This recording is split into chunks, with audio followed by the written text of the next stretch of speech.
Dan, we made it. We made it to the end of the Aquatics GB Swimming Championships 2024. Poolside for every single day of the meet, capturing content, interviewing swimmers. What a meet to be part of. It was special, wasn't it, to be fair? Yeah. Obviously, the big build-up until the last race, because it always is the showcase event. But my gosh, every day or every evening session had a big race. In fact, multiple races, actually. Yeah. I think, each day was just as exciting as the next. It was a great meet to be a part of, honestly. Yeah, so welcome to this episode of the Propulsion Swimming Podcast, everyone. We are, of course, going to be going through and reviewing last week's incredible swimming championships at the London Aquatics Centre. But I think, like we started in that very brief intro, it's worth noting Aquatics GB put on one hell of a meet. A different level to anything we have ever seen in this country before. Production value, just the sheer, entertainment aspect, the spectators that was packed. It's a poolside and an atmosphere in a swimming pool that I've personally never seen in the UK, and the only time I've ever had rival it was when me and you went to World Champs in Barcelona in 2013. Yeah. Well, we didn't actually look at the broadcast at all, did we? No. It was only when I think it was the second to last day we actually had a look at the broadcast and had a look at all the graphics and the high quality interviews and bits and pieces like that. So we actually didn't really see that. So we looked at the poolside atmosphere, and my gosh, it was near enough sold out most days, which was insane. You don't have that at swimming competitions. So that's brilliant. I just think the whole thing was just brilliant from start to finish. And the most exciting part of this is the building blocks. This is the base of the pyramid now. Yeah. From speaking around we actually spoke to Drew, who's the new CEO of Aquatics GB. This is the start. This is the baseline for the next few years, which is so exciting to hear. Yeah, what I really hope is that they hit the numbers that they needed to put it on terrestrial TV as a regular every year. We're hearing quite good things, to be honest with you. But yeah, if that's the case, and every year it's going to be at the London pool again for the next, is it 3, 4, 5 years? Till the next Olympics. Till the next, so another 4 years, which is brilliant. And hopefully it stays that way. And like we said, the broadcast and the actual event itself was amazing. Look, the interest in it, we don't overly share our social figures too much around the place. And I know we did a post at the end of the meet, the day after, saying we've hit 3 million views. It's now at 10 million views. at the point of recording this podcast, the clips that got poolside, everyone in the world wanted to see this meet. It was the first trials around the place, and we're going to review it all. But before we get into that, I want to say a huge thank you to everyone who listened to our whopper of a preview podcast. I know me and Dan will record until 1 in the morning, but at no point did we realize it was 2.5 hours long. We just spewed that much knowledge and that much opinion of British swimming at the time, which rebranded after we recorded to Aquatics I think GB. people appreciated when they were coming down from Scotland, which is an 8 they had hour something bus to ride or listen something to. And then 2.5 hours, that's fine. We can just listen to that on the way there. But this podcast now is not going to be 2.5 hours. I can't sit through and edit another 2.5 hour long podcast. Yeah. That was quite hard work. So we're going to rattle through day by day. We're going to go through the highlights of each day, the best races. We're going to talk about some of the Olympic nomination times hit. But this isn't going to be discussing selection overly, simply because the Olympic team gets announced next week. And we're going to be kind of reviewing it and talking through that Olympic team on next week's podcast. That's really our aim for how we're going to do things, so we don't swamp you with information yet again. So, Dan, shall we start with day one then? And we'll kick things straight into high gear and talk about the return of Adam Peaty, because for him to be going back sub 58s is hugely important for his three-peat. I honestly thought, the heat swim where he went 58.5, I thought that would be actually his end goal. I would have been quite happy with a 58.5. Yeah, but from talking round, he wasn't he wanted sub 58. He wanted a 57. And when he did that in the final, you just think, oh, he's back. And you think now he's got a fantastic chance of not just medaling. I think that was always going to happen in Paris. But the fact now he has a great chance of winning gold again and making it, I don't think it's ever happened in the event where someone's won 3 golds back to back at the Not in the Olympic Games. 100. It has happened with Phelps. Yes, not in the 100 breaststroke. No. Yes. So yes, and he was in good spirits when we spoke to him. As he probably should be. He was very happy. Very happy. Yeah, so it only bodes well for the rest of this season, and then we'll see what he does afterwards, I guess. But obviously, Paris is the main goal. I think at the end of last year, after he swam the World Cup series, we both said, like, this is the most confidence we've ever had in Adam regaining his title after hhis time out of the water, even when Qing Haiyang was doing what he was doing.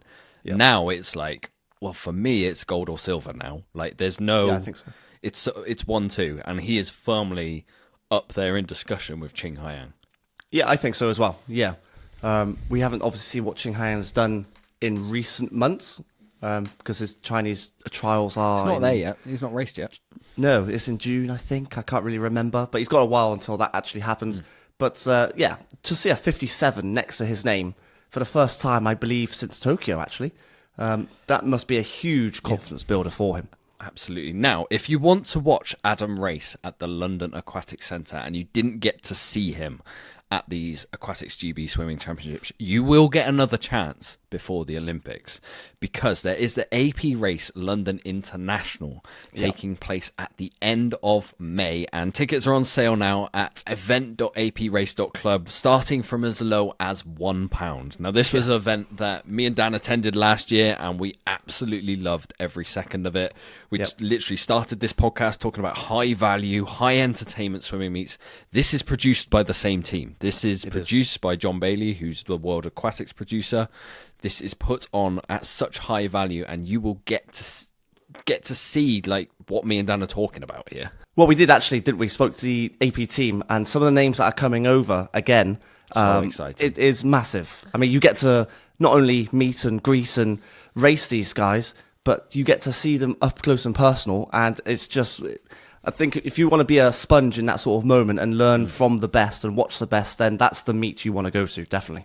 Absolutely. So, like I said, tickets are on sale now. There's a link in the description of this podcast if you want to go and head over and have a look. And if you want to enter and potentially race against Adam, if you think you're good enough, go do that as well, because entries are also open. So other things that happened on the first day of the Aquatics GB Swimming Championships, the women's 200 meters freestyle. I'm going to start with Abby Wood in second before we get to Freya Colbert. For her to be setting a half-second PB, I think she said at the age of 25, 26, was so impressive. And it set the meet off really well for her to almost build confidence. Is it one of her main events? I think she said the 2 a.m. is, but the 2 free's right up there. Yeah, I think so now. Because of the relay aspects of things, that she has to do these events to make the team go to Paris for the relay. The 2 a.m. I still think is her favourite event. We'll get onto that, obviously, because she had a pretty decent time there. Yeah, no, it was pretty good. Yeah. But actually, even though Freya won, I think Abby's time is a little bit more impressive, because I think Freya was there or thereabouts on PB, whereas Abby, when you lose half a second, that's actually a big deal. And good enough to make the nomination time as well, which is very exciting, I think, for her. Yeah, no, I'm not even sure if both of these race it individually. Freya has certainly confirmed after the meet that no, she's not racing it. And for me, the relay team is really exciting. So it would be Freya, Abby, Medi Harris, and Lucy Hope. Those 4 all qualified. I think it's probably up in the air about Freya Anderson, who we will discuss kind of towards the end of this podcast, whether she makes the team or not after her glandular fever. But really encouraging signs. 2 girls going 156s. And the win and the first nomination selection set Freya Colbert up for a really good meet as well. We'll talk about her more in our other events, but this was a pretty good starting point, I think, for her. The 200 free, I'd like to see her race it individually, but we all know that she's not going to, because it conflicts with another race as well, doesn't it? But ultimately, the top 4 girls, they swam well. They all went 158s or sub 159s. Which is solid, I think. 2 156s as well. Yeah, it's very good. Place to be. Good place to be. Another standout race for me on night 1 was the women's 200 meters butterfly. Kiana McInnes maybe slightly surprising some in beating Laura Stevens in this one. They both went under the Olympic consideration time, but they did. Yeah. Was it that much of a surprise? Like, Kiana's been swimming so well all year, and she was 2:08 when it was Edinburgh. So. It's a clash of 2 different styles. So you have Laura who goes out quite strong, but then you have Kiana who comes back quite strong. And it's basically hit the same sort of time. But every time Kiana has actually raced Laura, she's actually come out on top, which is I think that's very interesting. I wonder, it must be like a confidence or a mental sort of edge over Laura. I think you might be reading too much into that. Maybe. Given the races that they had this year they were in very different places in. Well, yes, but even still, you try and get a mental edge over your opponents all the time. But it's great. It's great that they both hit the nomination time. I suppose one of them couldn't hit. One of them couldn't get in that top two, obviously. So Emily Large was the unfortunate one to miss out this time around. Maybe didn't quite happen for Emily this time around, which is unfortunate. But a 2:09 is still pretty good, I think. But it's just that Laura and Kiana were strong on the day. That's what it comes really down excited to see what these two can potentially do at the Olympics later this year, because the 2.5's fast at the top end, but if you're hitting 2:07s, that's potentially a final. I think they should both be finaling with that time. If they can end up going, let's say, 2.6 high, I think they're both in a final, and then I don't know what is good enough to then medal, actually. If you take away Summer McIntosh, I think she's probably the one who's going to win it, and then, I don't know, there's Deckers, isn't there? There's Regan Smith who goes 2:04. Oh, Regan Smith as well, yes. So it might be quite tough to medal. But, if you can make a final, then you never know what happens. Then, kind of the hardest... was it the hardest race to take? For me, it was. So, the men's 400 free, which was the first final of the week. And Kieran, we said in our preview that this time, 3:45.43 that you had to hit was gonna be hard, really hard.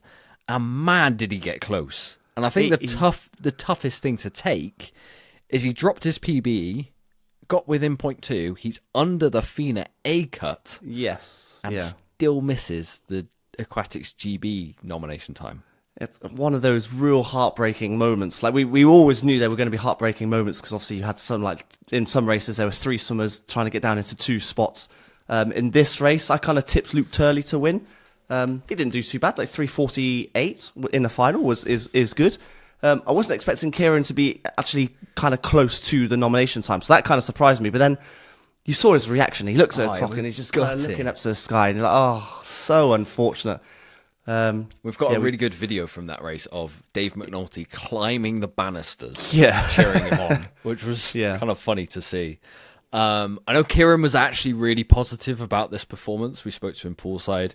He thinks, fingers crossed, hopes that they might actually take him because of how close he got. And there are spaces still available on automatic qualifiers and discretionary. And because he's at the A time as well. So like exactly. That so he can actually race it. Yes. At the Olympics. And maybe I think we'll get to the 200 later. There might be a chance that he's good enough for a heat swim. Well, he actually secretly swam that quite well as well.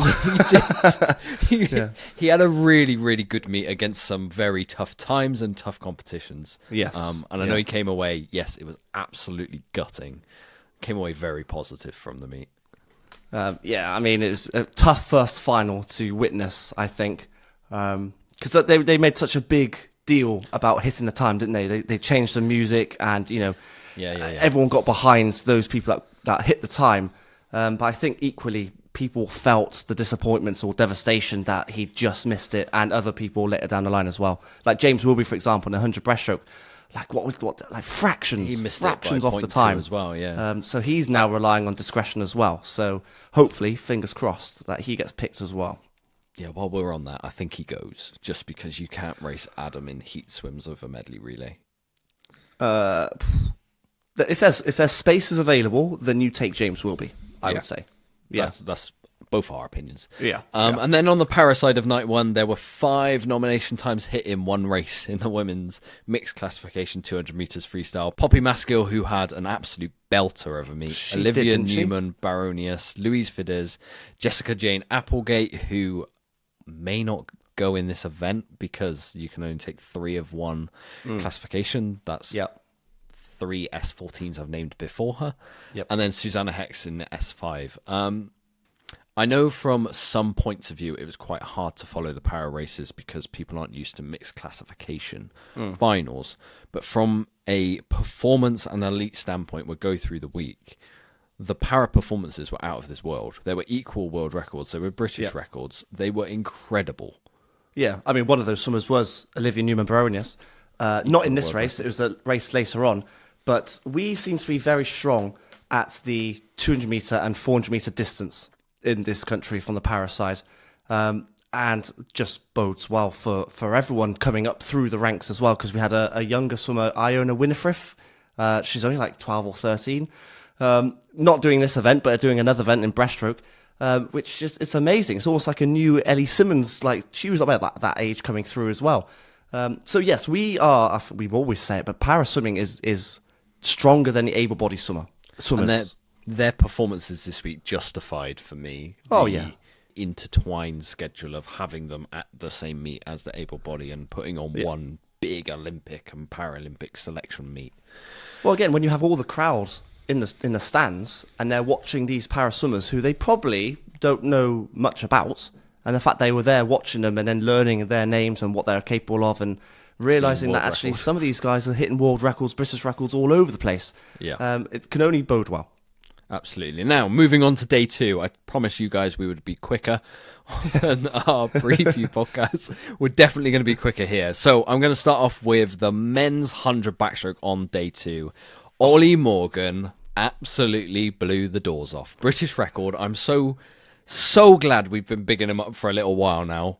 This has been coming. I think both me and you saw this coming into the meet, that British record was fully on the cards. To take down a super suit record, though, of 2009 is no small feat. Well, here's a question for you. Is Ollie Morgan the most exciting British swimmer right now? No, Matt Richards. But do you reckon? I get your logic. Yeah, I mean, we'll talk about the 200 because both his races were insane. Honestly, so good. I get what you're saying, but to be fair, I don't know what the limit is for Ollie No, I know. That's the exciting thing. He's literally like on the national stage at 16. He's only been here for like 3 or 4 years. Yeah. No. When you say the most exciting, Matt Richards is right up there with medals in every single event. Yeah, I mean, we'll get onto that. Saying. Yeah, we'll get onto that. I answered that probably too quickly. I am very excited by what Ollie can do. Yeah. No, his 100 backstroke, they had such a long pause before that race. Oh, they did the broken lane rope. Yeah, they had the para race first, and then it was their 100 backstroke. And before that, you had the broken lane rope, which took, how long did that take to sort out? 10, 15 minutes?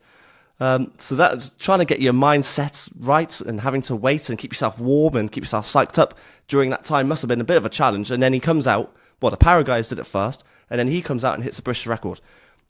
With Johnny Marshall not too far behind, actually, both hitting nomination times. That is a very good effort from both of them. Yeah, let's talk a little bit about Johnny Marshall, because his times might have caught some by surprise. Hopefully, if you've listened to this podcast, not too much by surprise, because we weren't quite sure what he could do long course. We knew he was flying at yards. Yeah, he was, yeah.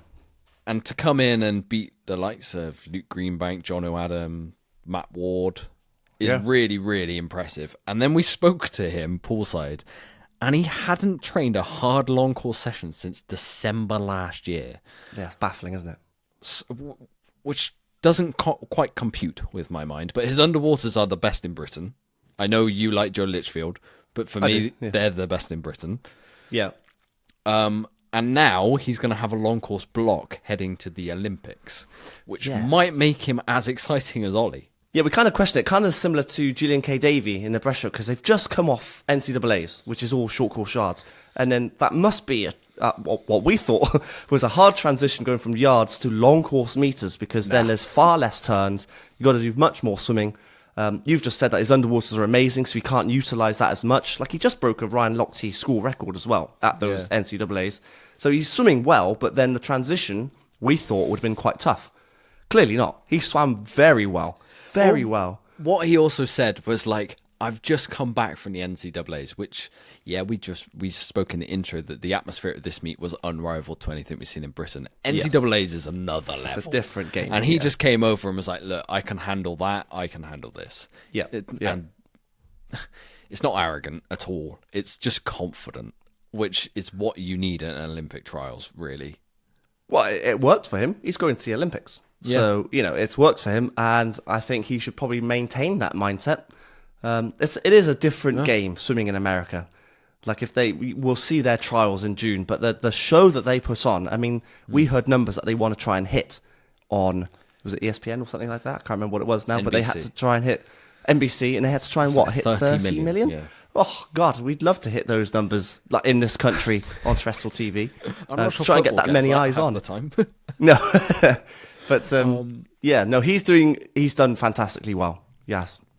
Ollie Morgan's swim, though, of 52.7, combined with Adam Peaty's 57.9, puts the medley relay in an exciting place. It does, doesn't it? Yes.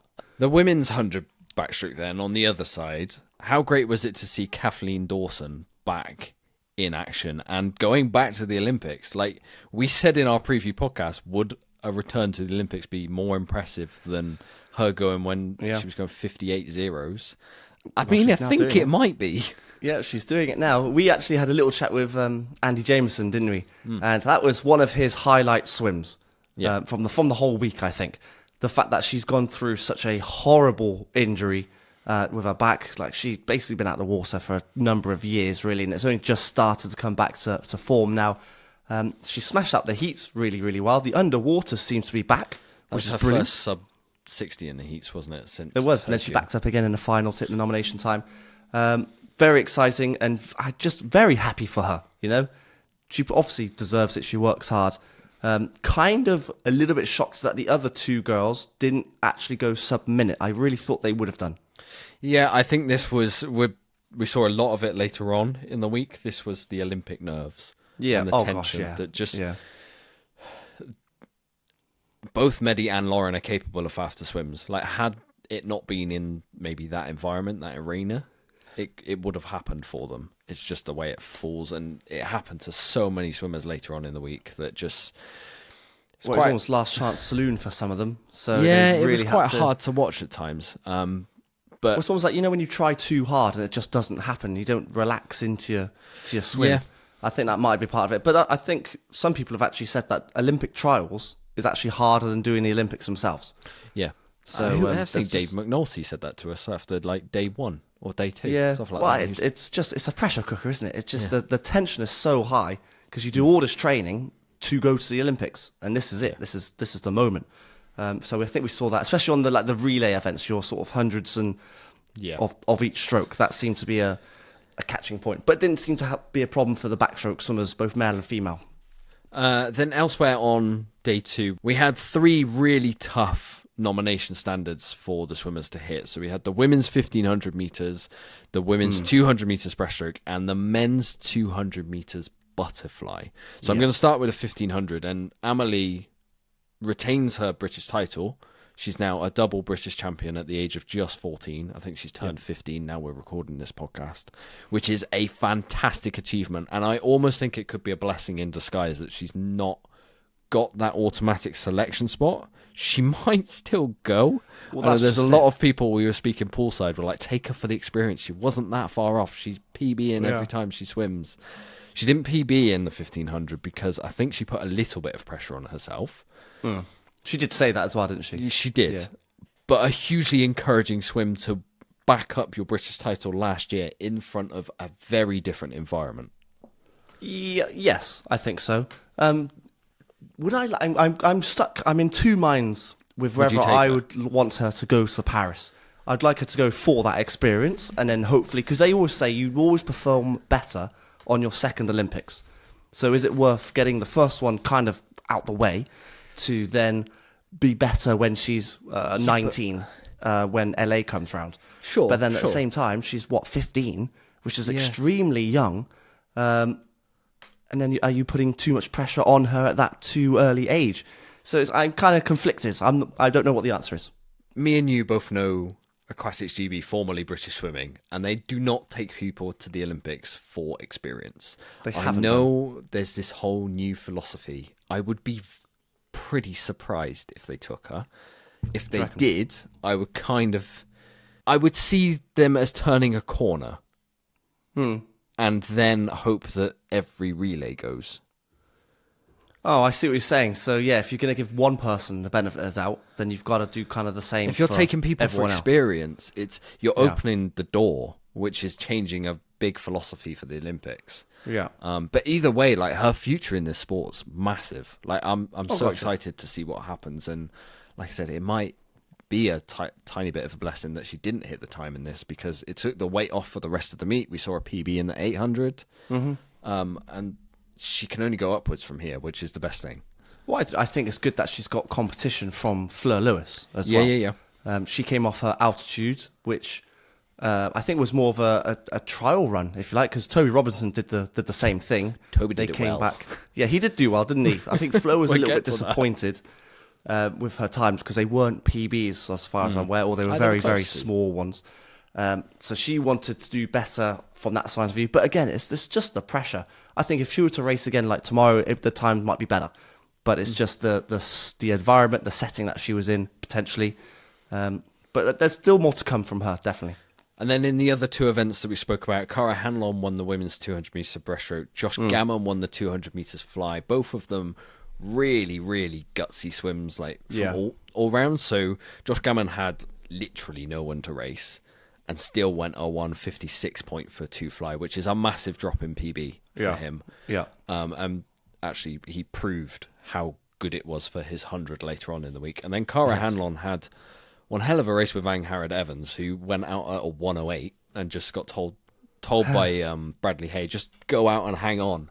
I can only imagine the pain as she finished 4th to see Cara go past. And Cara's 2:24 wasn't quite enough to get the nomination standard, but that nomination standard was fast, like, It's compared tough, to where isn't their it? PBUs were. Yeah, they had a better shot in the 100, which we'll get onto later on, but the 200 was a very tough time to hit. They would both have to hit substantial PBs.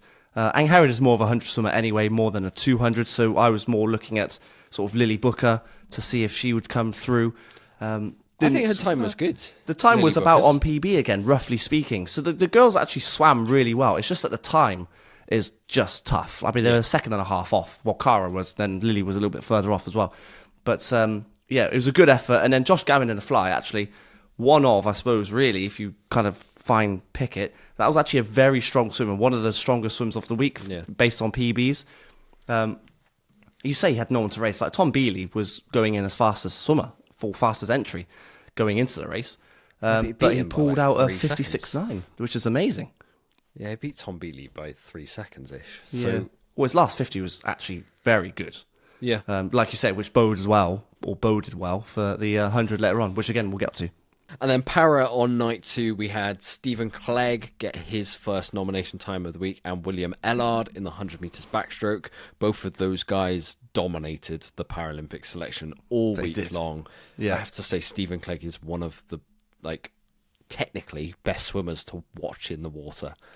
Which amazes me because he's visually impaired. Like, how on earth do you No, swim? but I think that's what makes it brilliant, because he can't go absolutely full throttle like half of these guys and lose track of anything. Which is why when I saw him later on in the week sprint the 50 freestyle, you're like, wow, that's just gliding through the water. Yeah, it is. It's very impressive, isn't it? Yeah. Very impressive. And then Will Ellard was just as, if not more impressive. Like he equaled, I think he equaled Rhys Dunn's 200 free record, which was on the which in last our day. preview we said was bonkers. Yeah, God, got he there. just nailed it. I mean, he's able to do water strokes, backstroke. He's had a decent fly as well. Yeah. And then, of course, the freestyles where he absolutely nailed it. He had one of the best meets probably ever in his swimming career. And when he gets to the Paralympics, I was gonna assume say it might go better. it might go. Yeah, exactly. I assume it's going to go better in Paris. So, yeah, watch out for those two names when the Paralympics come around. And then in the mixed classification, we have Alice Tai securing her Paralympic nomination standard. She missed out on Tokyo because of injury. Hopefully, touch wood, she's finally going, because she is a superstar in the sport of just swimming. Full stop. Poppy Masco also got another nomination time. Olivia Newman-Baronius, another one. Megan Neve and Georgia Sheffield. So, like we said, the para guys were smashing it at the park straight away. Loads of nomination standards. Those 5 girls you've just mentioned all hit, and then 100 backstroke, they all hit points over 900, which is massive. That is a big, big score. So, like we say, the para swimmers are extremely strong in this country. Absolutely. So day 3 then, and this was the first of the big head-to-heads in the men's swimming. The 100 metres freestyle, and boy, oh boy, did it not disappoint, hey, Dan. And It was quick. we got a prediction right for once. I'm gonna, we don't bring it up when we get predictions wrong, but for us to say Matt Richards and Duncan Scott make it 1-2, I was relatively pleased. It is nice when a prediction comes in. We were on Paul's side, like, yes! And actually, Alex Cahoon, because you said this way back when. Alex Cahoon making the relay. Do you know, I said it in a podcast when we had on Connor Andrew, one of his old coaches at Loughborough. Now, in the final edit, it didn't actually make it in because I was just like, this is too bold for me to say. And it was like December last year. But I said Alex Cahoon is making the Olympics somewhere. Whether it's in the 4x1 or if it's in the 53, he's making it. He wasn't far away in the 50 either, was he? I know. I mean... and he dropped some massive PBs across the course of that day to go a 48.2. Yeah. It's so impressive. And that relay team now looks strong. It does, doesn't it? And even Matt said that there's more to come. He didn't execute his plan. He was really perfectly. not happy. No, he wasn't happy. Like 47.8 is a good time, but he's probably looking at that based on, because he wanted to go British record, which is his 47.4. And maybe if he put all of his the details in his race and executes it like he wanted to, then he probably would have been on track to do that. But for the relay, are we now? I think we're going to be on the podium. Okay. We're going to be on the podium. You're going to say we're favourites. Do not say that. No, are we favourites? I don't know. It's hard to America say. Haven't raced yet. It's hard to say. But we're in good shape when you've got three guys going sub 48, and then hopefully by that point as well, after another training block, you got Alex going sub 48 as well. So all four guys hopefully go 47s. That's good. That's exciting. It was an absolute belter of a race to watch as well. It was, wasn't it? And for me, it wasn't even like the best swim of night 3. I think that came in the men's 400 metres IM, where Max Litchfield broke a British record, and another one we said maybe keep an eye on. Yeah. Oh, we predicted Ollie Morgan's 100 back British record as well. So we had a good couple of first days, actually, before the shocks started to happen later on down the line. But, Max's swim was amazing. 4.91, right? 4.91. That time would have won gold in Tokyo. It would have done. In Tokyo, yes, because that was a slow final, wasn't it? Yeah, now it won't win gold. But not now. I mean, it's very different now. Marchard's taken over. But that does put him 4th in active swimmers. The only 4 ahead of him are Marchand, Carson Foster, and Lewis Clareburt. So, can Max finally break his duck as 2 fourths at the Olympics? I really hope so. If he hits a 4th again, I think I'll just be... I don't know what I'd do. I'd be not very happy. I mean, he would be pretty distraught as well, I think. Yeah. But if he's able to go that sort of time or find a second or so when Paris comes around, then he's got a great chance. He has a chance at a medal every time he gets in the pool anyway. He is a world-class swimmer. And that was a world-class swim. Yep. Women's 50 metres freestyle then, another Olympic standard hit for Anna Hopkin. She really is the sprinting class of this country. Behind her, this final was full of teenagers. Which was really fun to see. We spoke to Anna afterwards, and she was like, this is good for sprinting in this country. I've really got to be on it, because Eva Acaro, she picked up 2 silvers at this meet. She did, yeah. She went sub 25 for the first time. As much as Anna is the mainstay, I think there's going to be some names coming through over the next few years. Oh, definitely. If they're already here. The fact that Eva is 18 and she's going sub 25 for the first time, who knows how much she can drop that by. Yep. We always said that the event that she should focus on the most would be the 100. We'll get on to that later on. She did very well in that as well. But this 50 you've got to be perfect. And when you've got the likes of Anna and Ben Proud, that we'll talk about later as well, who are... Anna's not a 50 metre specialist, but she's got the stroke for a 50 metre with the straight arm. I'd argue she might be. What? A 50 metre specialist? Well, no, specialist implies that she only races. She only races that. Yeah. She's very good at the 50. She is, and she had a very good 100 as well. Yes, she but in terms of this race, I mean, the 50 metre freestyle internationally is tough. I mean, you've got Sarah Sostrom, who's just flying at the moment, and you've got the Aussies as well. But again, if you get a final in the 50 metre races, you've got a lane. You've got a chance. So just got to nail it on the day. Elsewhere on night 3, more Olympic standards hit in the men's 1500. Dan Jervis was really happy to see him hit that one. He put a lot of pressure on himself, making that his only race of the meet. And then the women's 4am, Freya Colbert and Katie Shanahan both going well beneath, and Freya Colbert going a 4:34. Yeah. It's impressive, isn't it? Yeah. It was one of those times where, a little bit like Adam, had he have swam a 58.0, the world probably wouldn't have sat up. And maybe the world quite hasn't sat up because Freya hasn't gone a 4:33. Yeah. But I see what you're saying. I think she very much is in podium contention. I think so. Again, if you take out Summer McIntosh, because I think the gold is kind of gone because she's a bit good. And then there are other names, like Katie Grimes is up there. But like Freya is there or thereabouts. Like she could easily come away with a bronze in Paris. So that's exciting. And then She's Katie got another will block be... at altitude. Yeah. Casey raced this one as well. And I get the feeling that she wanted more. She was kind of on PB. I think she was just beneath it. Yeah. So, like, she swam well. She's on lifetime bests, but I think she expected more. Not just on the 400 IM, I think on the other events as well.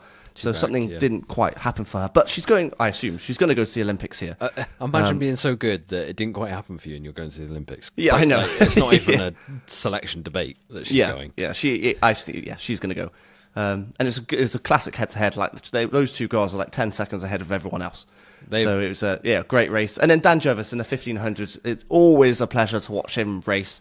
I'd love him to hit the British record one day because that needs to go. It's like 20 years old. Do you know what? He got so much closer than I thought he was going to, which I just didn't. The British record wasn't quite on my mind until he started swimming, and I was like, "Oh, what is the British record again? Oh, he did get close last year. Oh, he's close again this year. Yeah, he's quite close. Yeah. I mean, I spoke to Adam, and he was just like, we weren't really focusing on the British record. It's just about qualifying, and he was well on track for doing that. I mean, he was underneath it by 7-8 seconds or so. So he was miles underneath it. That was never really the problem. And then you had Toby Robinson hitting a sub 15 for the first time. He had a very good meet, didn't he? Really, really good meet. Heading into Paris and his open water campaign, the man needs to stay at altitude. He needs to live at the top of a mountain because it worked. There's some swimmers who come off altitude and can swim fast. It's harder for others to adapt. I think we spoke to some of the Edinburgh guys when they were up or just come down. And some of them raced really well. Some of them decided not to race at all because they knew it was going to be dreadful. And it really did work for him. Sub 15 for the first time is great. He just misses the nomination standard. I know, such a shame. I wouldn't be surprised if they let him race because he's already going. But Mortar, yes. Yeah, but it does count as a different number, if that makes sense. So you've got 30 for the pool you're allowed to take. He would be included in that, even though he's selected for open water. Yeah. I personally, he's already going to Paris. He's already got a hotel room. He's already got a ticket. If you've got a discretionary space at the end, let him race it. Yeah, again, if there's space. I mean, maybe at the end here we'll go through some of the picks that we would actually like to see go as discretionary picks. And it'd be good to see him race. If he gets another stint at altitude, and he dropped about 10 seconds, didn't he? Yeah. On his lifetime best here. So if he's able to find, another, let's say 5 seconds and puts him at 14:49, then that's a final, isn't it? 14:49, I'd probably say so. Yeah. At the very least, he's got a good pool speed for his open water campaign, which we know now is hugely important to medal or challenge in the open water. Well, I like the fact that he basically followed Dan. He knows what Dan's tactic is, and it's always to get out there strong, and then he holds his pace throughout the rest of the hundreds. Yeah. And he did that basically to a T. I know Dan got away from him at the end a little bit, but actually Dan, he swam very well there. And then in the para side, we had the mixed classification 100 freestyle for the guys, where Stephen Clegg hit another Paralympic nomination standard. And if I believe correctly, Will Ellard equalled a world record in the heats, but couldn't swim it in the final because it's not a para event. Para event, yes. Which is some achievement. And I think that was the only para nomination times hit on night 3, if I remember correctly. Well, there were also the 50-metre freestyle for the women. So Alice Ty, yet again, with another Paralympic standard where she went 30.63 for an S8 swimmer is quite stunning. And then Scarlett Humphrey as well. In fact, the Humphrey sisters actually did very well. Visually impaired, so they're S11s. And they ended up hitting quite a few nomination times. Well, Scarlett did anyway, and Eliza hit one in a 400 later on down the line. Very exciting, again, from that point of view. And it always amazes me because they have to have the tapper at the end of the lengths to be able to do the turns. It is an incredible skill. It's a fantastic skill. Do you know, 100% we should do a video with some able-bodied athletes having blackout having a goggles try and trying to give that a go. A Yeah. few broken noses might happen, but I think it'd be worth it for some content. Some scrapes on the lane ropes, yeah. Yeah. Just to show the talent of these girls and what they genuinely have to go through. Yeah, yeah. That would be fascinating. I know it wouldn't work for me. Oh, well, I was going to sign you up as volunteer, actually, Dan. Oh, great. Thanks for that, yeah. Day 4, then, of the Aquatics GB Swimming Championships. And this is where things started to get a little weird. There were some really tight swims. So Jacob Peters in the 100 metres butterfly hit the nomination standard in the heats. Yes. Looked incredibly good. He did. And then the final, this weird thing that happens at Olympic trials happened. And it was really hard to watch. I know there were tears from his coach, from what I've heard. And I think we spoke to Dave very quickly afterwards, and he just couldn't explain it. He said he's going to have to sit down and understand what happened. Yep. But full credit goes to Joe Litchfield for taking an opportunity that arose to him. And like going into this meet, he wasn't actually going to race. He wasn't entered, was he? No. He entered it after the Edinburgh International and pulled out of the 2 a.m. because obviously the 2 a.m. stacked in this country, and we'll get to it. It was the end of this session. So for him to come in and go to the Olympics in 100 butterfly, last Olympics he went for the 2 a.m. and 100 free relay. Like, the man is the definition of versatile. Yes, he is. It's just an amazing story that he wasn't entered to do this race like 2 months ago or so. He hadn't even trained for it. No, and then he pulls out of the bag. I know there's like Jacob and maybe Jimmy should have gone like low 51s because that's what they were supposed to do. There were some people on Paul's side thinking that Jacob might even break the British record, which I thought was a little bit ambitious. too ambitious. Yes, that's a good word, ambitious, because that record is like 50.4 or something like that, 50.6. Yeah, a bit quick. I mean, I spoke to Jacob after his heat swim, and he said that was the easiest swim he's ever done. Like really smooth. Hit the nomination time, so it should have been like plain sailing. And he says, I want to go 50 point. That was the aim. But I just wonder if, like, again, like, do they try too hard and they almost tense up a little bit, and so it's nervous energy, and so they don't have enough on the back end. But like you say, Joe Litchfield came through to win, and then Josh Gammon, who's the 200 fly specialist, I thought, has just knocked out a 51.8. So maybe watch out for him later on in the future as well. There's a few interesting selection conundrums with this 100 butterfly because Joe won. He's going for the medley relay. There's no doubt about that. He doesn't have the A time to swim the individual. I believe just Jacob does off the heat swim, but Aquatics GB wouldn't let him do it because of that. Yeah. The only solution you have, if you don't think Joe's fast enough, is have someone else in the team who's already qualified swim it, which would be Jimmy. And given Jimmy swam a 52 point, it's a bit of a risk. Yeah, I mean, so I think Joe gets full reins at it at this moment in time, unless it would some discretion happens. I think it would be a bad look if you then suddenly change it and put Jimmy on the medley after coming. I think he came 5th in the end. And you're like, well, you've come 5th at the Olympic trials, but yet you've got, let's say, discretion for now to go into the medley relay, whereas Joe actually performed on the day to get the win. Yeah. So he deserved that spot. It's a difficult one. I mean, we were all scratching our heads like, what are they going to do? Ultimately, we're quite lucky that we don't have to make that decision. But that is a real head scratcher. You know what? It's not something I want to discuss on this podcast. I'm just going to leave it till next week's episode when we know the team and we can say, this is what they're doing. Yeah. Then it makes sense. Hopefully it makes sense. Should we talk about the 2 a.m. then? The one that Joe pulled out of, the one that Duncan Scott goes a 1:55.9 this time of year. He was pleased with that sort of time. I know he was, especially this early in the season. Held off Tom Dean on the freestyle leg. It never looked in doubt, actually. No. He doesn't have a weak stroke. Does he have backstroke? Is that his weak stroke? But I mean, we were trying to work it out on Paul's side because last year we thought the breaststrokes where Tom's getting him. Yeah. And then at the Edinburgh International, he cranked out a 101 100 breaststroke. We're like, nope, definitely not the breaststroke. We were wrong about that. Yeah. No, the breaststroke is actually what pulled him away from Tom Dean in the end. It's like freestyle-wise, they're basically the same. They probably hit the same similar split on the last 50. But the breaststroke is just amazing at the moment. Like, how can you be... I don't know what I'm about to say. He's a 200-meter specialist, like 200 free specialist, but he can do everything at the moment. To go a 101 for a 100-meter breaststroke and not do it as a full-time stroke and event is some swim. But a 155.9 is great. We had a fun discussion on poolside thinking, what event could Duncan Scott not final in? And it was no, 53 he could probably final in, 100, yep, 2, yep, 4, yep. 4 probably, I've got no idea about 8 beyond. Probably just the 2 back would be the one. And now I've said that, he's going to race it next year at Edinburgh and final and win that. Yeah, and probably knock out like a 159 or something stupid like that, yeah. Just...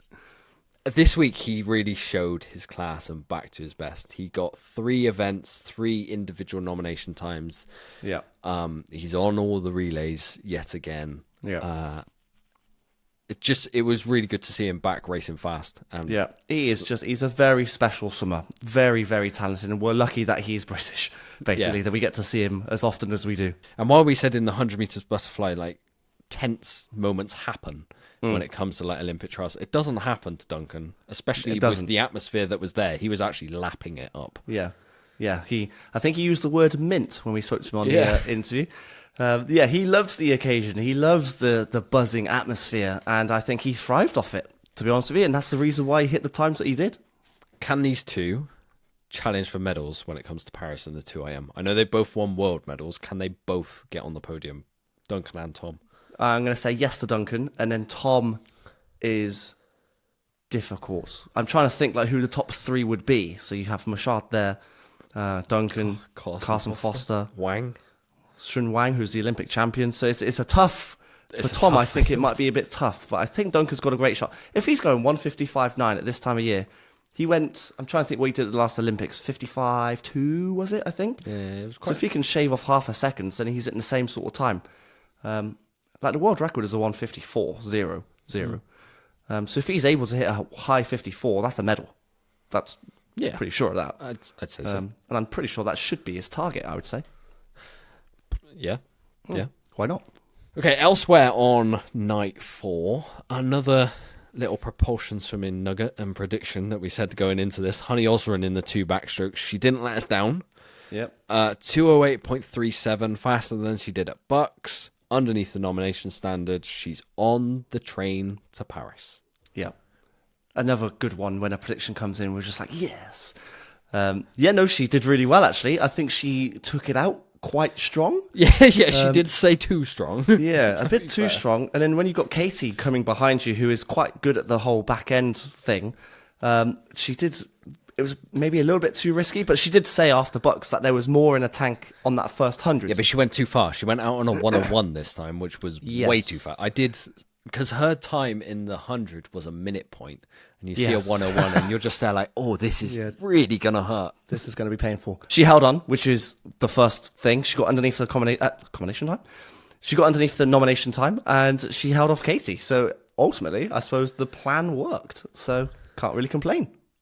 Yeah, she said the plan will be different in Paris. She needs to take about half a second off that first 50 so that she has got some legs at the end. Has a bit left, Really encouraging behind her, Holly McGill, going a 2:09.1. There's some strength in depth in backstroke. 200 back especially. I think for Holly actually to be 0.2 off the nomination standard went under the radar. Everywhere. Like in terms of media, in terms of in-venue. She was a little bit closer to Katie than I think Katie would be comfortable with. Yeah, well, actually, I think the whole Sterling lot actually had a very good meet in general, Holly being one of them. So whatever Steve and Bradley are doing up there in Scotland is working right now. We should probably have another visit, don't we? We do say that quite a lot, yeah. It does work. Then on the women's 400 metres freestyle, another one which was incredibly tough for any nomination standard really to be hit. A 404 is right up there in terms of world standard. There's only a few swimmers in the world that will go faster. But Holly Hibbert wins a national title, and I think we spoke to her coach Jamie Main, who said she hadn't actually swam a 400 free or raced a 400 free for 20 months leading into it. So that makes that even more impressive. And it was a nice moment with Amelie Bloxage as well, after, who got silver and an age group record. And I think Holly Hibbert is quietly a little idol to her. Yeah, she is. An inspiration growing up. So that was a nice moment to see. Looking on her Instagram, she's very much like, oh my God, I just swam with Holly Hibbert. So yeah, really cool. That's what it should be about, you know. Amelie is still 14, 15, you know, so she's still very young, and looking up to those type of swimmers only bodes well. Fleur Lewis was there finishing off or rounding up the medals just there. So it's a good race, but the time that they had to hit, really good race. Yeah, the time they had to hit almost put a bit of a downer on the race, because we kind of knew that time wasn't going to be hit. But we knew that the race would be amazing, you know? I'd go the other way. I think it took a lot of pressure off, and they just enjoyed it. Well, there's another way. That is another way of looking at it, I suppose. But of course, when this meet happens, the whole idea is to try and get to Paris. That's the idea, I suppose. Okay. But the race itself was great, amazing actually. But the time was just very tough. I don't know why it's as fast as that. I don't even know. Like, I think 404 makes a final. Oh yeah, God! I don't know if like 4 or 5 swimmers can actually go under that time. I'm sure. Well, I can't think of any top of my head. I can think of 4 straight off. Yeah, 4 straight off. But then after that, I don't know. But yeah, I'm sure that there must be. Obviously, otherwise the time wouldn't be like that. But yeah, happy for Holly. That was a good swim. On the para side of the 400 meters freestyle for the women, like you said on the day before review, this is where like the strength of British swimming really comes through, or should I say Aquatics GB? I'm not going to get used to that. It's really my my reflex has just it's like walking backwards for a day. Yeah, I'm the same. I think we had 5 women hit the para nomination standard in Brock Winston, Tony Shaw, Alice Ty, Scarlett Humphrey, and Eliza Humphrey in the heats. Now the heats wise, it's so I know we've said like heats times for the Olympic guys isn't good enough. For the para side, it is, but they prefer you to do it in a final. But I would not expect. I'd love to see Eliza and Scarlett go. We caught a very, very nice moment of her dad proud dad moment. When he found out that both his daughters had secured para nomination times was great. This is a big para race, and it's a depth of this country, like you said. Yeah, when it comes to heat swims for the para swimmers, I do think that they get selected based on heats as well as finals. Like Tully Kearney hit a time in the heats, but then didn't do it in the final as well. So I assume she would go for that race as well. But because the 400 free is a big para event on the para side, we seem to do very well at it across all classifications, like S6 all the way up down to S13. And again, the points that these girls hit is massive. I think there's a race later on on another day where we do even better. Like we hit more times across more categories, but we'll get to that. Elsewhere on the para side for day 4, we had the men's 100 butterfly, where those two, Stephen Clegg, Will Ellard, secured their para nomination times. And in the 2IM, Will Ellard, in the second race of the night, got another Paralympic nomination standard, along with Rhys Darby and Cameron Burncombe. Yeah. I feel like we're going to be repeating these names a few times, because Will Ellard basically just nailed every race he's swam in. You know, Stephen Clegg, we're going to mention that name so often. Alice Ty, we mention the same names over and over again, but they are just incredible swimmers. A nice little kind of tidbit or fact, if people want it, about Will Ellard. In the 50 metres freestyle, it isn't a para event, but he's so good he qualified for British champs in that event and raced it on day 5. Yeah, mad, isn't it? That's so impressive. Yeah. Should we get to day 5 then, Dan? Because day 5 was the day where British swimming's fastest ever man got in the water in Ben Proud. I expected him to swim fast. Did I expect a 21.25? No. I was asking a few of the media lot, like, what kind of time are we kind of hoping for here? And there are a few people saying like 21.5, 21.6, something along those lines, 21 mid basically. But no one said 21.2. That came as a very big shock. And I think the reaction of the people on poolside, the people in the crowd, was all the same. Just like, oh! It was amazing. And then the fact behind them, you had 3 other swimmers go sub 22 as well. My God, what a race that was. And you watch it on the broadcast, because I've watched it back now, and Ben was miles ahead. I know. Like, oh my gosh. I'm very excited for Paris now. If he's going to do something along those lines, maybe a little bit quicker, he's back to his very best. He's not far off his lifetime best now. Hey, look, we know the pressure of an environment in sprinting terms as well when it comes to a final of a major event. A 21.25 would probably win the Olympics if you swam that. Yeah, it's definitely a medal, sure. Yeah. Right up there. Yeah. I have never seen someone swim that fast in person. It was a pleasure. No, it was amazing. And we were speaking to one of the journalists saying, like, what's the fastest time ever swam at this pool? And I think it was that one. So that was the fastest swim you'll ever see, maybe, at the London pool ever. It was, like you say, a pleasure. It was just amazing. Behind him, we had Matt Richards hitting the Olympic standard in the 50. We spoke to him. He's intending to race this. Yeah, honestly, I wasn't expecting him to do that. I spoke to his dad, and he was like, he was targeting that. I'm like, oh, wow. 21.8. Like, I thought it was impressive when he went his 21.9, was it last year? Yeah. And he's found another 0.1. Which is probably why he's able to do the 100 and 200 as well as he does, because he's got that speed at the start. The easy speed. If you can hit a 21.8 and then also swim a 200-meter freestyle in a low 144, 44-ish, you're a very, very good swimmer. Yeah. And then obviously Alex Cahoon going sub 22, David Cumberledge going sub 22. Sub 22, yeah. My gosh, they're like, are there any? I'm sure there must be other nations that go this sort of speed. America, the depth they must do. Like, they'll be right there with this. But we haven't had this forever, have we? I can't remember the time when we've had 4 people go sub 22. No, never has that happened. I think this is one of the only times. Yeah. Elsewhere on night 5, then it was another night where it was slightly slower, disappointing times. Disappointing is a strong word actually, because some of these nomination times are tough. The men's 200 meters breaststroke, it just didn't quite happen for James Wilby and Greg Butler. Both missed out. They went 2:10s. The nomination standard was a 2:08.9.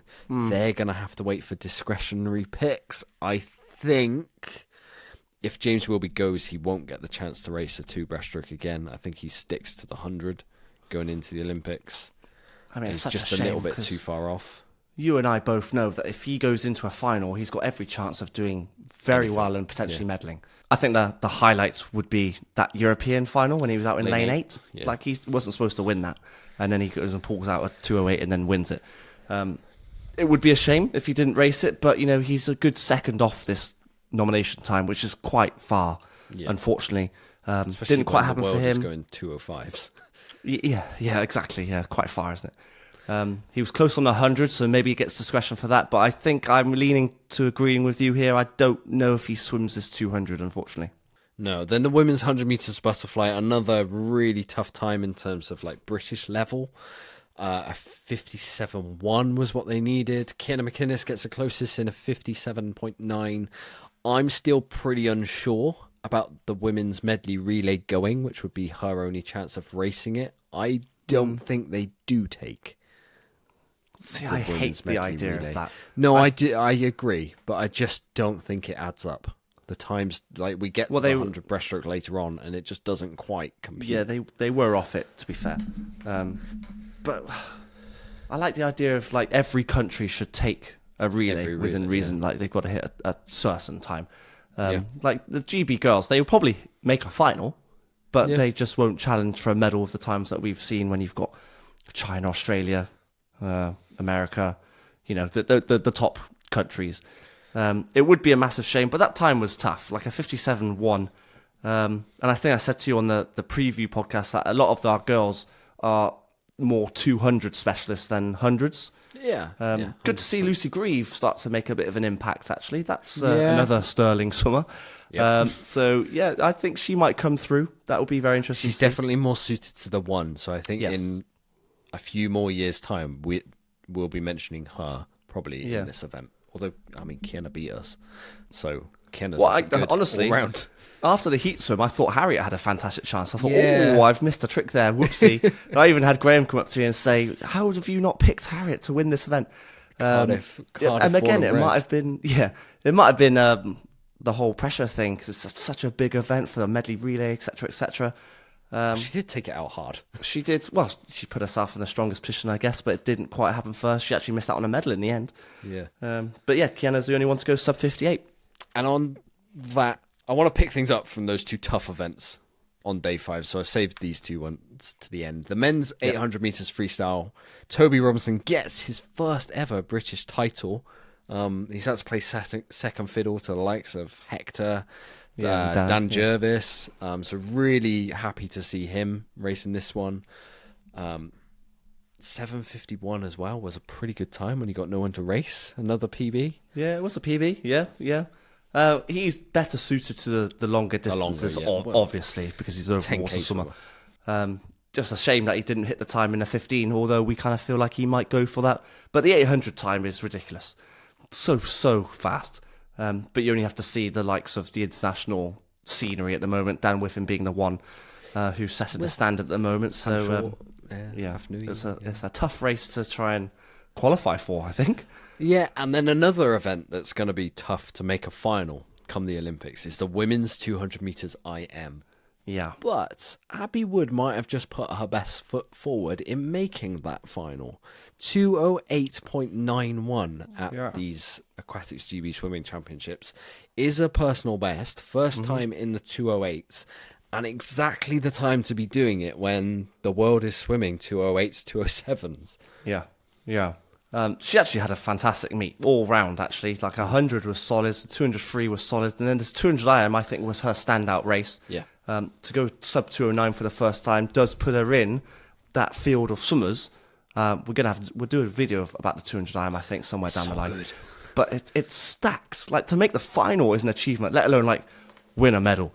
But like Abby's in with a shot, and am I surprised that Freya was the one to sort of out-touch Katie and hit the nomination time as well? Not by the time we got to day 5. By this point in the meet, the pressure was gone, completely gone, and she was just loving life and loving being at the meet. We got a clip of her and Abby on the blocks in the heats, just having some fun.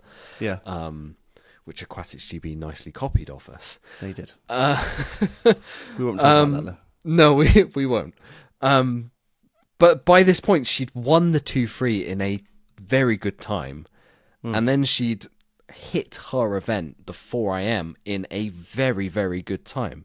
Yeah. So for her to go a 2:10.4, it didn't really surprise me. I think going in, I was like, yeah, you know what? I think Freya is the second place swimmer here. With the way the meet was planning out for her. Well, you look at the final of the 2 IM, and we've already spoken about how deep it is on the international scene, but actually on the British scene, when you've got Abby Freya Katie, then you've got Leah Schlossen. Alicia Wilson. Yeah, Alicia Wilson. It's actually quite deep. I think it's kind of gone under the radar, because obviously the men's 200 free is the one that's talked about the most, but actually the women's 200 IM is getting there as well. The deepest women's event. Yeah, I think so. I agree. Yes, I think so. Yeah. And then elsewhere on the para side for night 5, then we had a world record, an equal world record. How many meets have you gone to where you've seen 2 equal world records, Dan? 0. Well, 1. The one I've just been now. Yeah. Olivia Newman-Baronius hits the 100 meters butterfly world record in a 1:03.3 for the S14 category. Paralympic nomination standard. We will see her in Paris. Yes. Poppy Maskell behind her. Faye Rogers hits her nomination time in an event where she very much could win para gold. Yep. And Callie Ann Warrington as well should essentially make the team for the Paralympics. So the depth and the names, we've mentioned Poppy Maskell before and Olivia, but Faye's come through, Callie Ann's come through. Yeah. These are new names as well, really, for the Paralympic scene. So while we've always been good at Paralympics, I feel, British swimming as a whole, there's new names coming through consistently. all of which have a good chance of medaling. I mean, if you're hitting, again, over World 900 points, if you're hitting a world record, then you're looking quite good for gold, aren't you? Yeah. But yeah, all those names you've mentioned, plus all the other names you've mentioned before, they all have strong chances of medals. Yeah. So yeah, it just bodes very, very well. It's amazing. And then in the women's mixed classification 50 backstroke, Tully Kearney hit a British record. Yep. And obviously that's a Paralympic standard as well. And also Ellie Chalice hit her Paralympic nomination time, which will send both of those girls to Paris. We've already said Tully's going.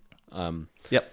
But they are world-class para-athletes. And I hope people in London and people on TV actually appreciate what a pleasure it is to watch those two race. Yeah, because they're in the lower classifications. So Ellie is in the S3 and then Tully is in the S5. So maybe they're not in the limelight as much as someone like Alice Ty or William Ellard now, because they're not as quick as time-wise. Every sort of time-wise, yes, yeah. Points-wise, it's not too dissimilar. But Ellie is doing her 50 metres backstroke in 57 seconds. And that's not her best event. The fact that her best events actually don't race at the Paralympics puts her at a massive disadvantage. It does, and that's the reason why she came away with so many medals at the World Championships just gone. But then the Paralympics is different. Why that is, I don't know.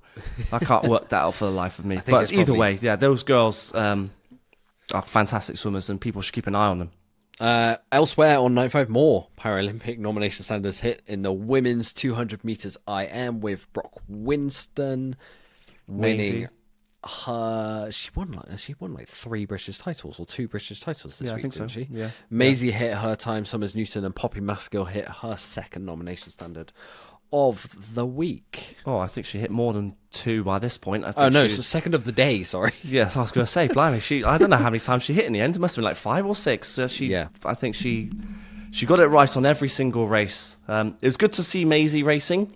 She was on world record pace because it's her world record, I think, in this race. It might have been the breaststroke, can't remember. She kind of faded away towards the end. But yeah, she's a superstar of para sport, really, isn't she? Or para swimming in this country. Day 6 then, and we saved this race for the end of the podcast last time. Let's get into it straight away. Okay. The men's 200 metres freestyle was incredible on so many levels. Yeah. Because there was ecstasy. There was undoubtedly heartbreak. Mm-hmm. And the 4x2 relay team is as strong as it has ever been, because I'm going to start with him. Jimmy Guy is back to his very, very best in this event. Yeah, he was only like 0.1, 0.2 off his lifetime PB. best, and that was back from when? 8 years when ago. was that? I think it was. Fastest time in 8 years is what he told us. Just amazing. Yeah, he's a great swimmer, Jimmy. Yeah, there were a few people saying that he actually had a chance of finishing a top 2, and he was actually only 0.4. Well, I was going to say, I thought he did. He was only 0.4 away from actually coming second. Yeah. So any of those 4 guys could have easily been top 4. And Jimmy just happens to be the 4th place swimmer again.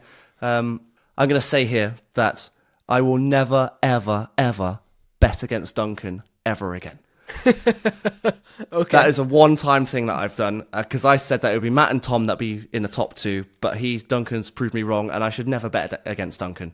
Yeah, he is a special swimmer. The fastest last 50 split of the field, if I remember correctly. Yeah, he would have charging home.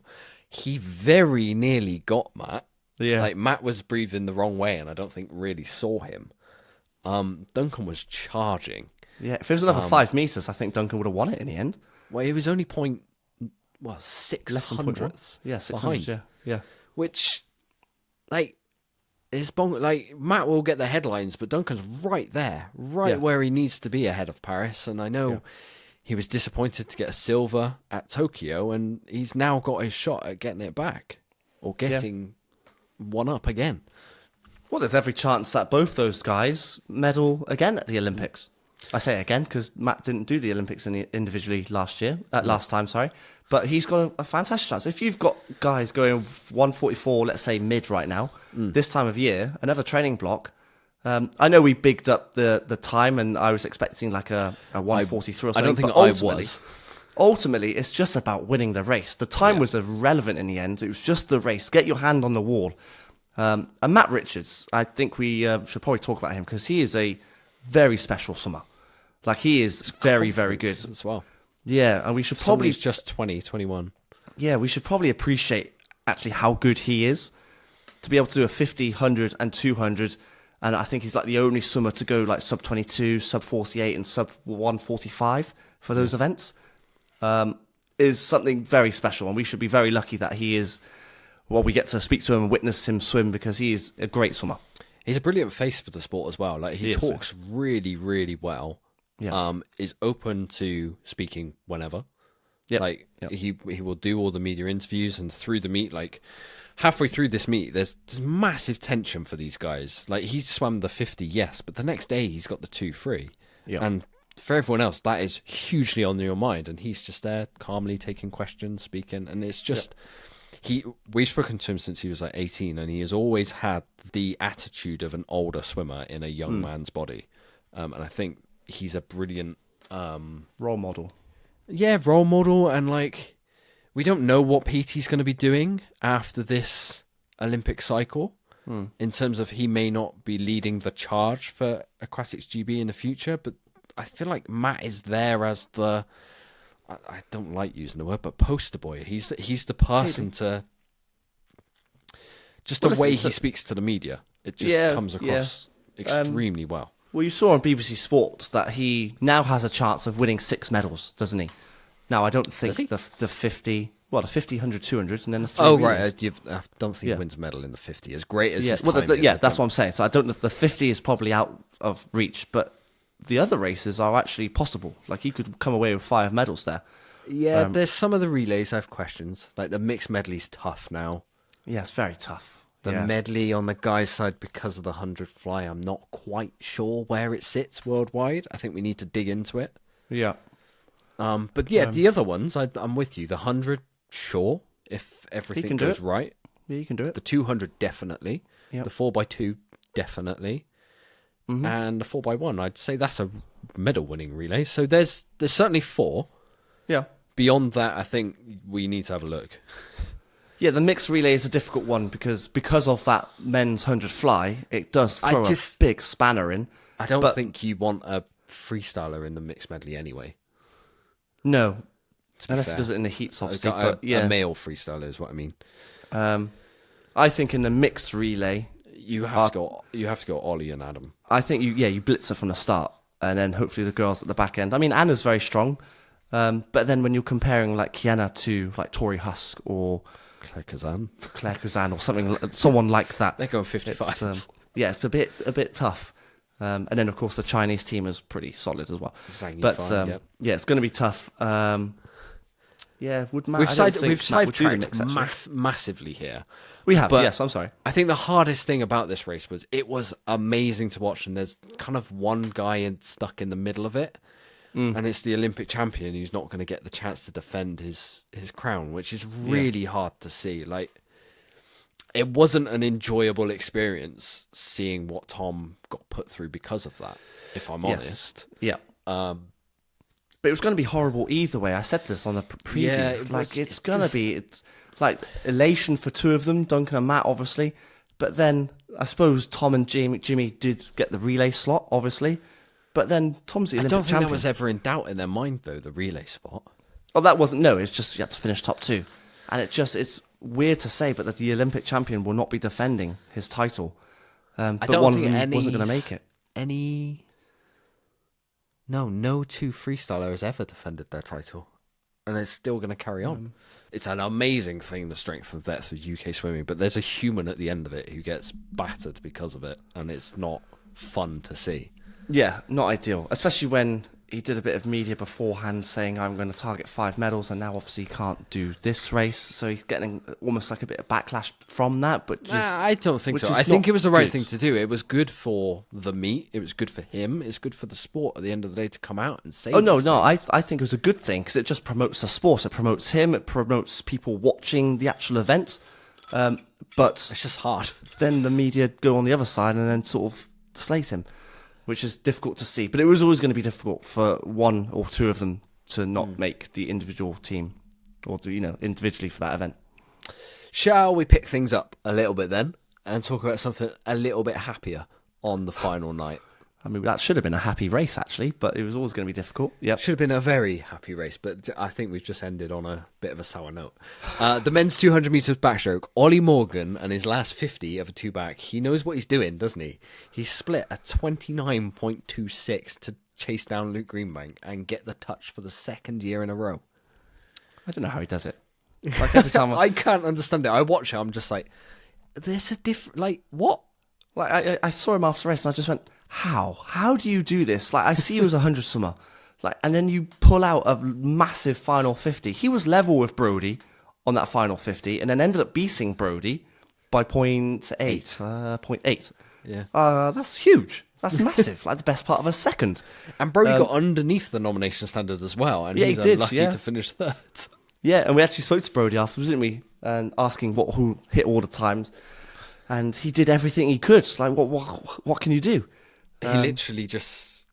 I think I know we spoke to him in the media zone. I spoke to him before the 2-3 as I was heading up to film that. And he's just like, look, I just lost to the 100 record holder and the 200 record holder in this country. And went under the nomination standard. I don't think I could really have asked for much better. Yeah. I know he's off PB, but even PB-wise, it would have been tough to try and beat those two. Luke, I think, would have been... Well, he was happy, I think. He just wanted to go to the Olympics. He was happy with that. So, yes. I mean, I don't know how Ollie does it, but he is... he's defended that title now, both 100 and 200, 2 years in a row. Yep. Just incredible. What a journey that guy's been on. Just amazing. It's fantastic. I'd love to maybe take a little bit more of a deep dive into it and go see not just Ollie, because Gary's a fantastic coach and probably deserves a few articles written about him that he's not getting. Yeah. Women's 100 metres freestyle then. Anna Hopkins sets the Olympic standard and she's the only swimmer to go under it. She goes a 53.33, but it was quite a tough time to hit. Yep. Maybe the bigger surprise is the top four don't hit the nomination standard for the relay, but I would say this is where the Freya Anderson consideration and discretion comes in, because normally when she's fit and fully healthy, she can hit a 53, which puts the team in. Yeah. So I think they do take her, and they take this relay, and this is where they take Eva Acaro, because she came second. That's what I think as well. I'm relatively confident about that, actually, as the discretionary picks. I always like the idea of that they take relays anyway. Yeah, you've said that so many times on this podcast. Like, millions of times. So I think that's the way that should be going. It's difficult with Freya because you don't know how she is healthy-wise, whether the glandular fever will be less by then, if that's the right terminology, or, it's improved. Yeah. Because she's more than capable of going 53. She probably would have hit that nomination time and given Anna a bit of a run for her money.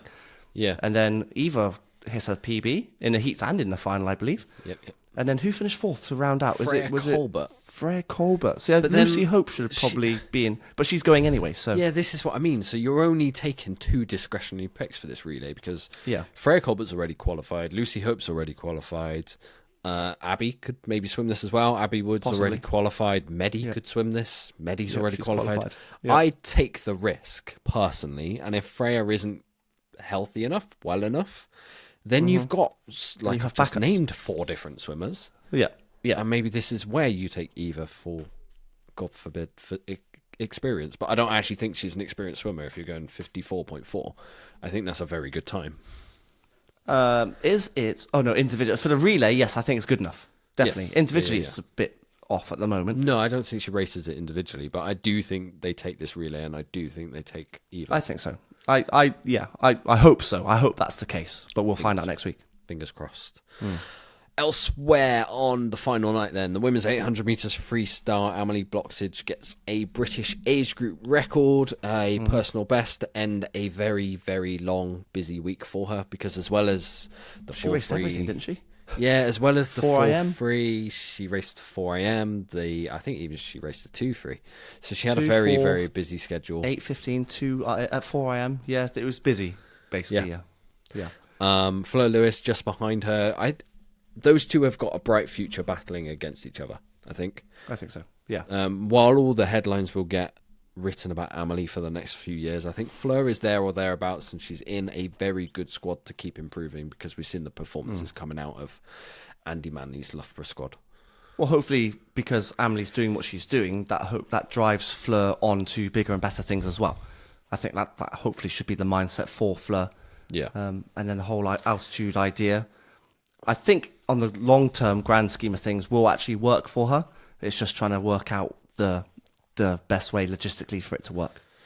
Then I'm going to go slightly negative to end this podcast. The women's 100 meters breaststroke was so hard to watch for people who have bigged up Angharad Evans since December. By every sense of logic, had this not been an Olympic trials and a British Championships, she would have very comfortably, in my eyes, broken the British record and hit that nomination standard. But weird things happen when nerves and trials come around, and I think this was a case a little bit like Jacob Peters, a little bit like a few others this week, where we spoke to her and she said, well, she got to 70 meters and man, was she working. Whereas previously, when she hit so much faster times, it's just been relaxed. Easy. Really tough. And like as well as Cara missed it as well. And both of these girls, in my eyes, are very capable of that nomination standard. And they're probably missing out on the team because the medley relay is not good enough. There's no discretion for these girls to go. Oh, I hate that as well. It's really hard. It was one of the hardest things for us personally to watch. Well, it's just because we know what they're capable of. Yeah. Like I was actually half expecting a 65 point. I was actually expecting it because Angharad has been swimming as well as she has been. And she had an incredible heat swim. Yeah, she had an amazing heat swim where, did she hit the time in that? Yeah. The heats or just off or something? No, I think she did hit the time, didn't she? So I was just 106.27. expecting her to just find next gear and hit a 65.9, let's say. And then Cara wouldn't be too far away as well. I was kind of hoping that they would both hit the British record. They'd both be underneath it. More than capable, but again, I just think it might have been trials pressure or something along those lines. There was so much on the line. Big shame, but we'll see. I mean, it's in the hands of the selectors right now, but I'd love to see the relay go, but I'm not confident. They won't make a podium, I wouldn't have thought, so... Yeah, it's a massive shame because I think they know, we know, that there's a faster time there. Just trials. Like you swim Angharad today, tomorrow. I think there's probably another low 106 in there. Probably, yeah. But she also was fairly upbeat considering the situation when we spoke to her.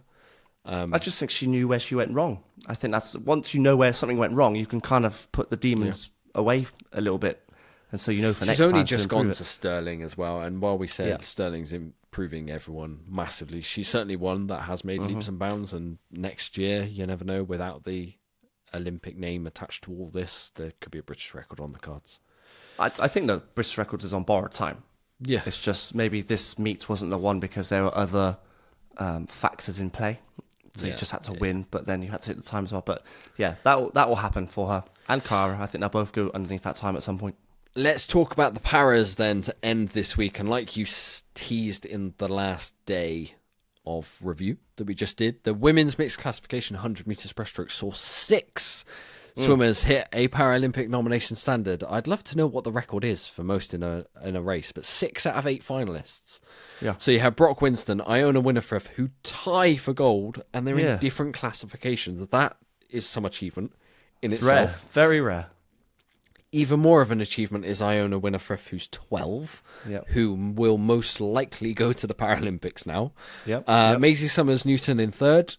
I think those two girls have just beaten Maisie in a mixed classification. Yes, I know. Which is incredible. Rebecca Redfern goes sub-para nomination standard, as does Grace Harvey, as does Louise Fidesz. So that we said the men's 2-3 was one of the deepest events of the week. Was that the deepest and the best? If I suppose in theory, 6 going, yeah. I think 6 going, and all of them, I believe, are different classifications as well, which is amazing. So you've got depth across all classifications for the same event, and the 100 breaststroke is a big event when it comes to the Paralympics, just like the 400 freestyle, where or pretty much every classification races it. So the fact that we've got 6 swimmers going for that race, very exciting. Yeah. The men's 200 metres freestyle, William Ellard equalled a world record, the second equal world record. We've teased it previously to equal Reeston's time is so good. He goes a 152.4 for a 200 metres freestyle, the S14 category. very, very impressive. Other nomination times hit across the final days racing for the para swimmers. The women's 100 meters freestyle, Tully Kearney hit her Paralympic standard. And I believe that's it, Dan. For the para side, yes. Yeah, there you go. Well, actually, for the full recap review, and we're under 2 hours comfortably. Woohoo! Oh, God. I kind of, for people who've listened this far, you've probably listened to the 2.5 hour preview. I kind of apologise for it being that long, but I don't apologise because there's a lot to talk about in UK. Yeah. Do we apologise? Not really, because we're swimming fans first and foremost, and we should be celebrating these British swimmers as much as we do because they are phenomenal, aren't they? Yeah. Like some of the best swimmers on the planet, and we get to witness and see them all, both able-body and para swimmers, all together in one, and we get to know who the best swimmers are. Yeah, we're very much swimming nerds, and we're very happy with that. Right, I'm going to end this podcast then very quickly because the team's going to be announced next week. The announcement gets made at Stirling University, I believe, on the 16th of April. Swimmers find out on the 11th, which is the day this podcast goes live, but the public won't find out until a little bit later on. Yep. The swimmers that are definitely going and hit nomination standard. So I've got 23 that are, I think, guaranteed to go because they hit the nomination time and they finish in the top 2 and or they hit the relay time, right? So with the women, we've got Anna Hopkin, Freya Colbert, Kathleen Dawson, Honey Osrin, Katie Shanahan, Kiana McInnes, Laura Stevens, and Abby Wood. That's the individuals, mind you. For the men, the individual swimmers will be Ben Proud, Matt Richards, Duncan Scott, Dan Jervis, Ollie Morgan, Johnny Marshall, Luke Greenbank, Adam Peaty, Tom Dean, Max Litchfield. And then we've got 5 swimmers here who are part of relays. So you've got Lucy Hope, who will be part of the 4x2, as well as Meddy Harris, who will be part of the 4x2. And then you've got Joe Litchfield, Jimmy Guy, and Alex Cahoon for different relays, actually. So 4x1 medley for Joe, Jimmy's got the 4x2, and Alex for the 4x1, which then leaves 7 for discretion. 7 spots. So should we have a very quick, as we're under the 2 hour barrier, Go on then. a very quick debate on who else should go if I'm naming 7 swimmers. Yes. I'm not putting too much research into this. I'm just going to name 7. Okay. So I would go Eva Caro, Freya Anderson. I've got those two. Take the 4x1 female relay. Yes. They're out. I take James Wilby. Yep. As a backup to Adam in the mixed medley and medley relays. Yep. I then would take a backup for the 4x2. And by that logic, I would take Jack McMillan. Ooh, okay. I know, bit of a wild card, but I also think he's a slight backup for the 4x1. I haven't got Jack down. I actually went Kieran Bird because I think he should do the 400, and he did a pretty decent 200 as well. That's where I went. I was going to name Kieran next. Oh, okay. Sorry. So I think they take 2 backups for the 4x2. Okay. I think selectors would have loved Max Litchfield to make that 200 meters freestyle final because he would have been one of them. Yeah. Joe Litchfield's time in that final wasn't good enough either, so he can't be a backup in my eyes. Yeah. So I think they take 2 because Matt and Duncan at this point have very, very busy schedules. So I think they rest them both in the heats, which leaves 2 spots. Yes. See, I didn't have Jack down. I've kind of gone for these are, again, hoping for relays to be taken. So either Angharad or Cara. I suppose it has to be Angharad. I don't think it goes. If it does go, then obviously she would go. Another name would be Amelie Bloxage, whether they would take her for experience. If I had 2 more slots, I would go Toby and Amelie, personally. But I might also take...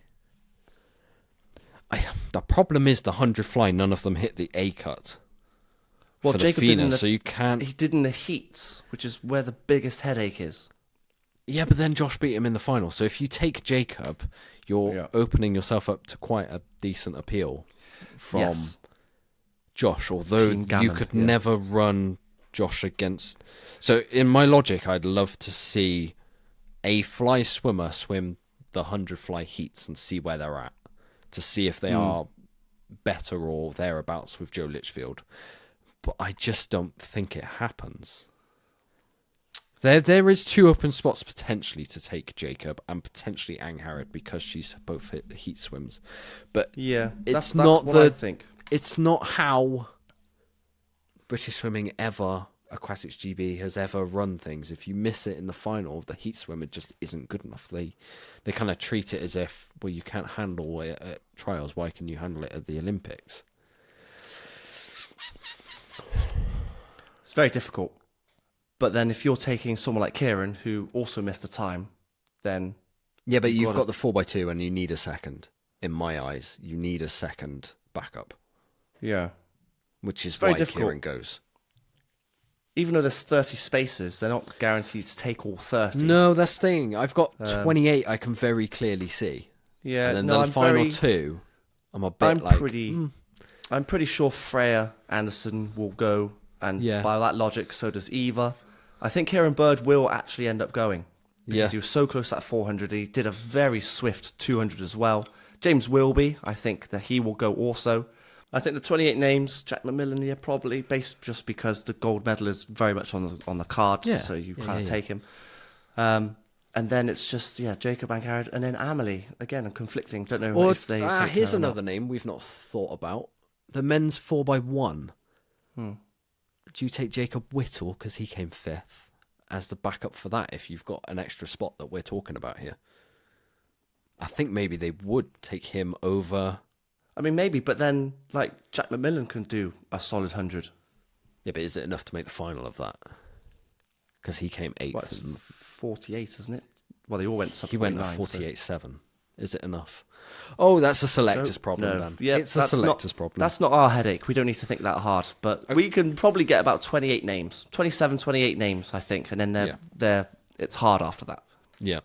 Okay, so that just about rounds up this week's episode of the Propulsion Swimming Podcast. Thank you so much for everyone who followed along while we were at London. It was one of the toughest and best weeks of our lives. I think we will openly say that.